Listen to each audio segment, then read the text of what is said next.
कारी कमीनी तोरा के ठुसाई हम अते गुलामी जाके करबे अपने अम्बे माई के।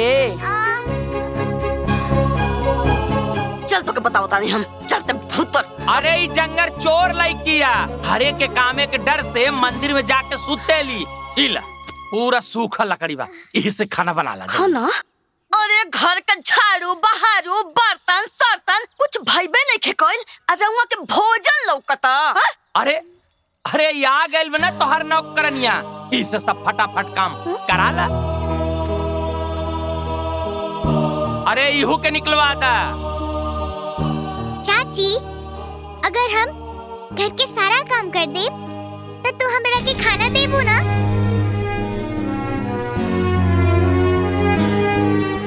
अरे हरचैया देबू ना ई देबू ना के का मतलब है रे? हम तोरा के खाना ना देला का रे?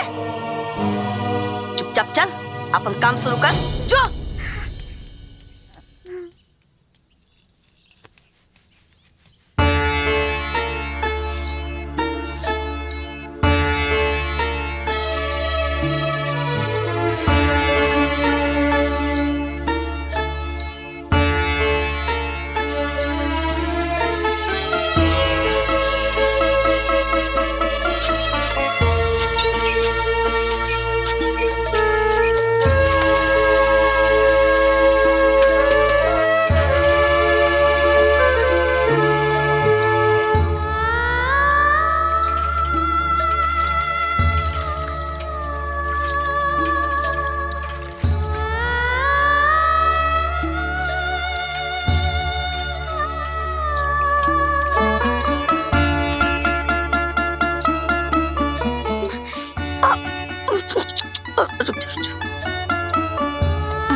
रुक रुक रुक रुक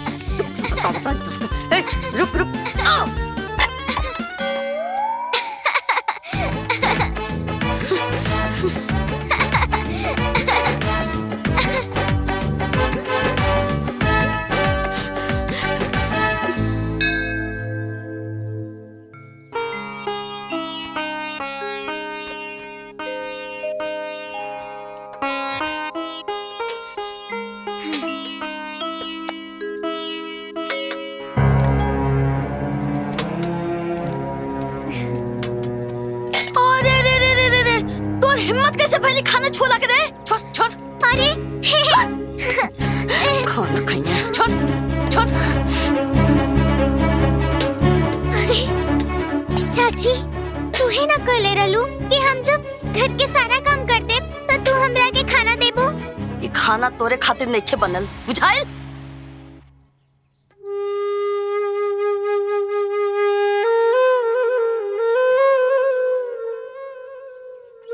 आरती तो रोटी सब्जी खात पिया। तोर हाय मुहब्बा रोटी सब्जी खाए लायक रे अते हमरे बिटिया के बराबरी कोरा तारी। अरे भगवान तोरे इतनी अच्छी किस्मत नहीं खेली खोले। रुक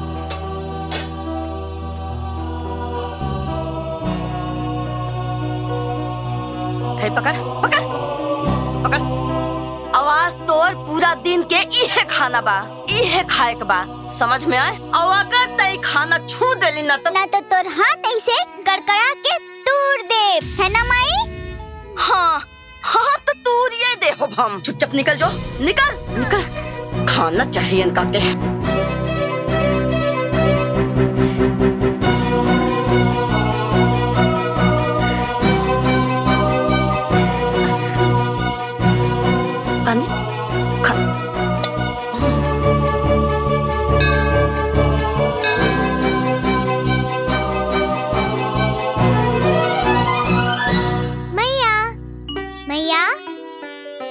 मैया आजा, देखा हम खाना लेके आयल बानी। आवा ना मैया।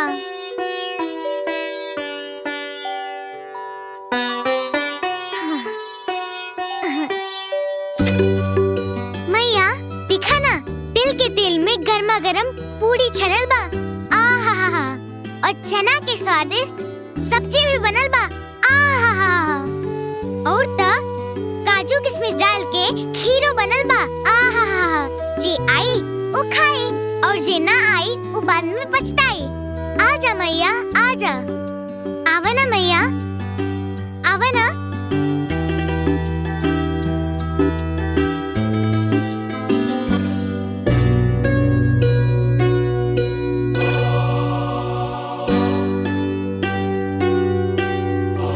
तू आजा ना माई, तू आजा।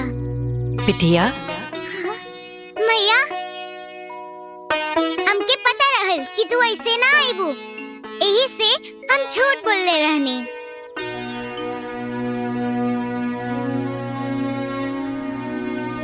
मैया, हम पूरी ना लाइल बानी, बाकी चाची हमरा खातिर ई शकरकंद उसिन ले रहली। अरे शकरकंद, ई त हमार अति प्रिय भोग ह। साचो में? ली माई खाई। तो खैलू हा? रवा मत चिंता मत करी, रवा खाई।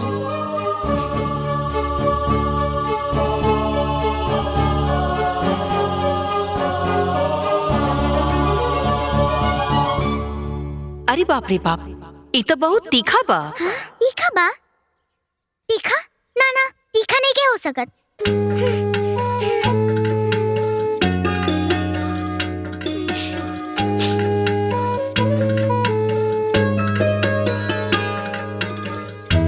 ये तीखा कहाँ बा?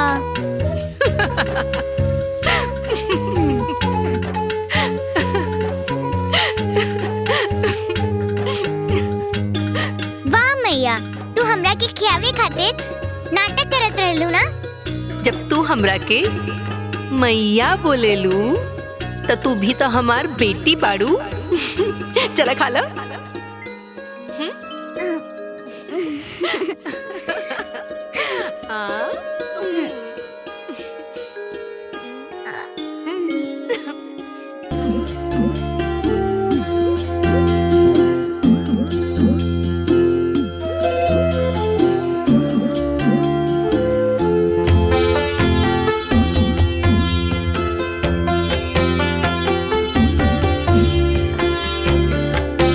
मैया, अब तो पूरा खाना अकेले ही खा जेबो? मतलब? कम से कम गणेश जी के तो बुलाला। हर केहू उनका के लड्डू खियावेला। कम से कम खीर अब पूरी खा लेते। पुत्र गणेश, आवो।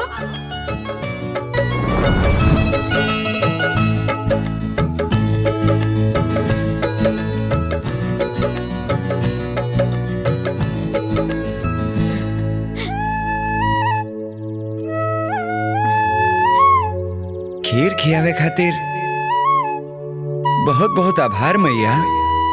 ए गणेश जी, मैया जी तो आपके भुलाइए गईली ह। उ तो हम रहनी ह जे याद दिलवनी ह।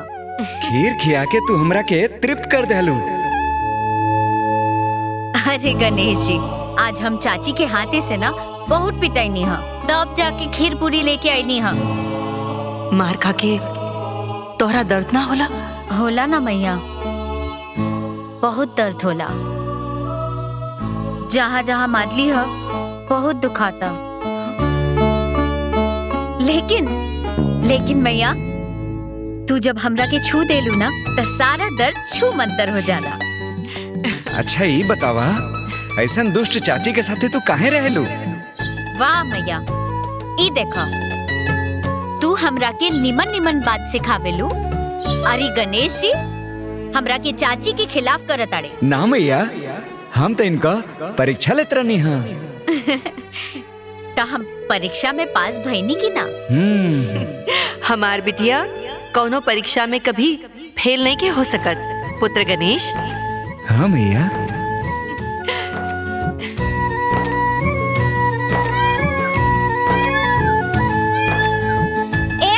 आपके पूरा सावन भर झूला लागी, उहो अलग अलग बगीचा में झूला लागी। ओहो अलग अलग बगीचा में पूरा सावन कजरी खेले के बा। उ तो हम रहनी हा जे याद दिलवनी।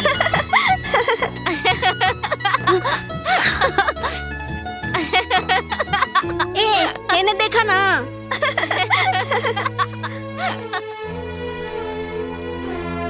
का रे जा झूलो झूलो ताड़ी। घर में कितना काम पड़ल बा समझ में नहीं के आवत। घरवा के काम क्या करी? एकर तक केहू नहीं खे। तोहरा माई बाप मर गइल बले का रे? ई बनरी तोहनियों के बनरी बना देले बिया। अपना तो निकम्मी बढ़ले बिया, तोहनियों के निकम्मी बना देले बाड़ी। माई हम तो आटा साने आयल रहनी हा। ई फालतू लड़की के लगे काहे आईली हा? ई का बोलत आलू चाची? का बोली रे? तोहरा उम्र के कितना लड़के के बियाह हो गई। ई गांव से बियाह के तू काहे नहीं खुजात? तू कब ले जाइबे? तू ई गांव से उधियात काहे नहीं की? काहे ना मर बिला जातिया। तोरा उम्र के कितना लड़की ई गांव से बियाह के चल गइल बिया। तू पता ना कब जाइबे। सबे लड़किन के बिगाड़ देले बाड़ी। चल चल।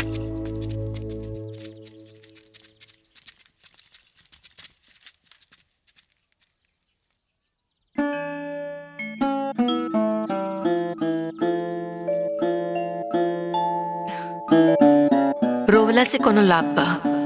ठीक तो कहत रहले है लोग। अब हम तहरों के बोझ लागे लगनी। ना बिटिया, ऐसन कोनो बात ना है। नारी के जीवन तो सृष्टि के संचाल खातिर होला। पहले बेटी फिर पत्नी। नारी के ये जीवन, ये बदलाव इस सृष्टि के नियम है। अब देखो हमरो भी तो भोलेनाथ जी से ब्याह भइल ना। हाँ तो कदा ना बिया। कहा हनुमान जी से जैसे सीता जी के खोज के लेने, वैसे हमरो खातिर लड़का ढूंढे। हनुमान काहे खोजिए? तो के खोजी मैया? अपने चाचा से कहो। माई, ए माई, हाय सुन एकरा का कहतिया? का कहता रे? बोल। बोले तानी चाची हमार बियाह करा दा। ए जी सुना तानी जी। हेले आई तहाई देखी कि असवा का बवाल मचाउले बिया पुतरी। आवा तानी। अरे यार सब भुलवा देले।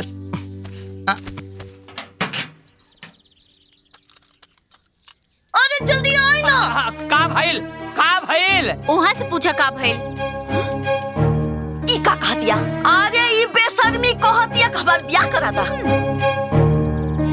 करे तोर बाप का छोड़ के गइल बा जोन तोर बियाह करा दे? बोल। बोलत काहे नहीं खे?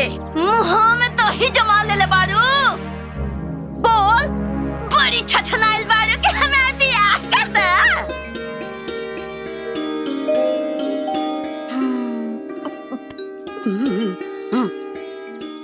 हम तोर बियाह एक शर्त पे करे। बोला। हट रे। तय अपने हिस्सा के कुल जमीन हमरे नामे लिख दे।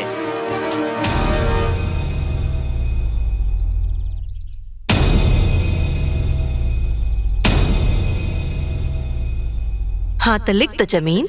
वो तो तोहर चाचा हवन ना बिटिया। अरे वाह मैया, तू तो जाने लू। तहरा सब पता बा। चाचा चाची बिना हमरा के पिट ले, खाना तक ना पूछे ले।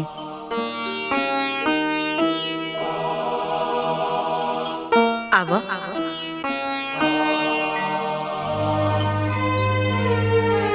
फिर भी वो तोहार सगा हवन ना, तोहार शादी के जिम्मेदारी उठाइले हो।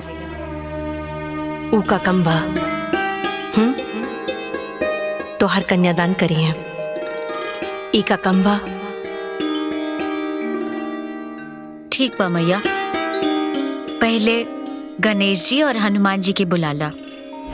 ऊ कहे काहे कि हमरा के कुछ जरूरी फैसला लेवे के हा। पुत्र गणेश, हनुमान, आवा लोग। प्रणाम भैया।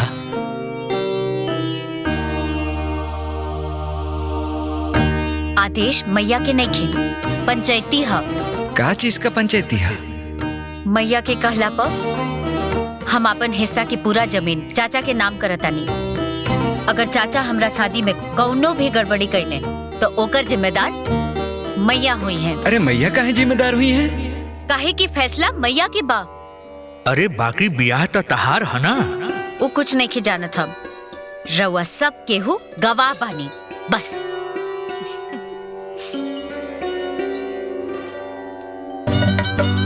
देखा मैया, अब तू पीछे नहीं खो हट सकत। हम जातानी, जाके अपन पूरा जमीन चाचा के नाम कर दे।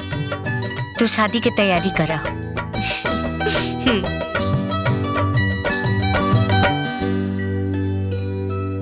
ठीक बा।